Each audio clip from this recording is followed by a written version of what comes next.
Essa passagem histórica narra a história do profeta Daniel. No reinado do rei Dário, ele constituiu 120 sátrapas para que administrassem o seu reino, e com isso levantou 3 presidentes, dos quais um deles era Daniel, e eles deveriam sempre prestar contas ao rei, para que não tivesse prejuízo.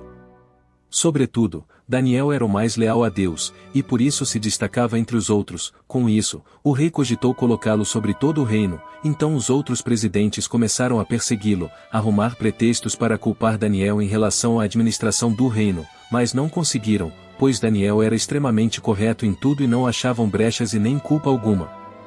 Como não conseguiam encontrar nada de errado em Daniel, os outros se reuniram e tramaram contra Daniel, então acusaram sobre o Deus que Daniel servia, para que pudesse incriminá-lo para que ele morresse, e assim não seria mais um problema para os outros.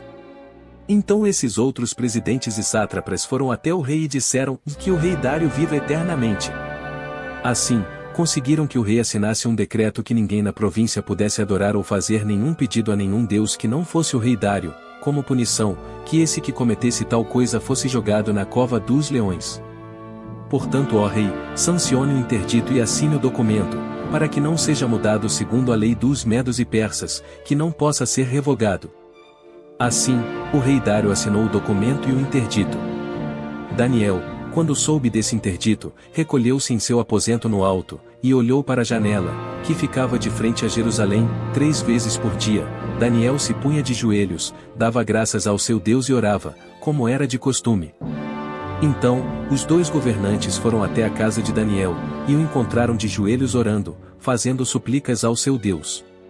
Aqueles homens, então, se apressaram em ir até o rei para falar sobre o interdito real e questionaram ao rei: porventura não assinaste o edito, pelo qual todo homem que fizesse uma petição a qualquer deus, ou a qualquer homem, por espaço de 30 dias, e não a ti, ó rei, fosse lançado na cova dos leões?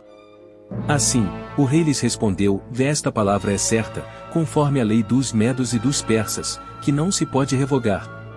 Então disseram ao rei: esse Daniel, que é dos exilados de Judá, fez pouco caso do Senhor, ó rei, e do interdito que o Senhor assinou. Pois 3 vezes ao dia, ele faz suas orações. Contudo, ouvindo isso, o rei ficou muito triste, e decidiu livrar Daniel até o pôr do sol, se empenhou por salvá-lo.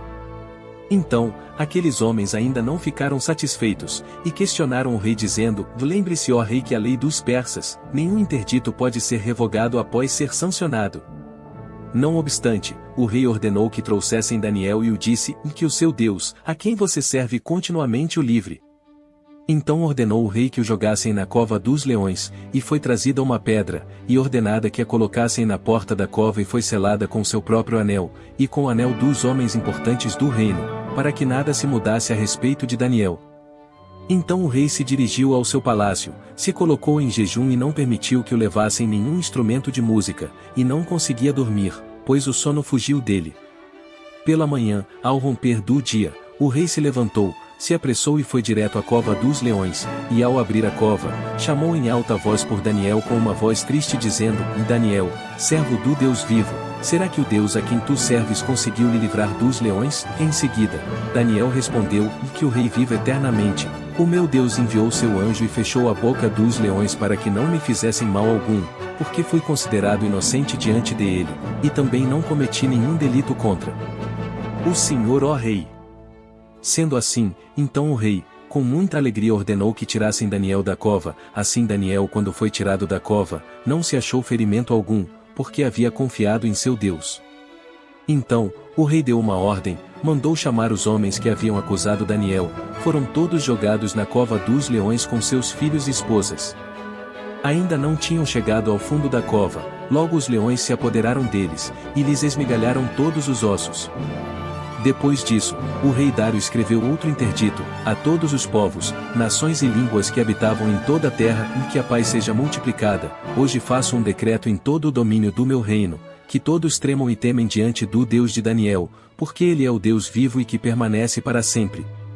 O seu reino não será destruído, e o seu domínio não terá fim. Ele livra, salva e faz sinais e maravilhas nos céus e na terra. Foi ele quem livrou Daniel da bravura dos leões.